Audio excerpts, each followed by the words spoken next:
Tirana është rezervuari më i madh i votës sonë. Kjo e bën Tiranën edhe sfidën më të madhe, por natyrisht dhe mundësinë më të madhe.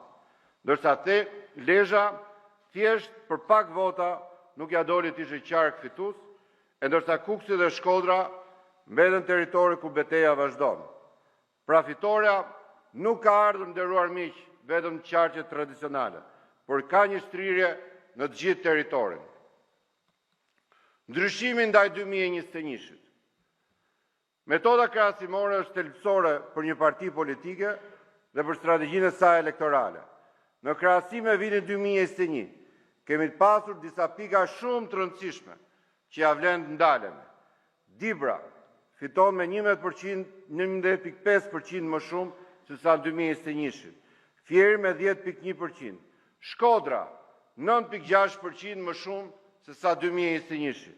Gjirokastra me 8% dhe kështu qarqet vazhdojnë, pothuajse të gjitha në tendencë rritje. Kjo është shumë e rëndësishme, përveç se veçanërisht në Shkodër, sepse Shkodra mbetet qarku konkurrues dhe ritmi fetore i rritjes tregon se aty balanca po lëviz dhe po shkon drejt pozitives. Matrica e qarqeve. Matrica e qarqeve na ndihmon të kuptojmë një të vërtet shumë themelore për garën e vitit 2025. Nuk mjafton të jesh i fortë, por duhet të jesh edhe në progres rritje për të rritur qëndrueshmërinë dhe avantazhin e fitores. Qarqet shëndetshme politike janë ato ku bashkohet rezultati i lartë dhe dinamika pozitive.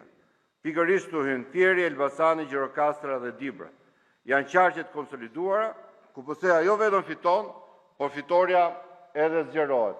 Pra matrica tregon kush janë qarqet që janë mbi 50%, edhe këtu kemi 10 nga 12 qarqet mbi 50% fitore, edhe raportin me 2021-shit. Pra sa është rritja, nivelit 0 është 2021.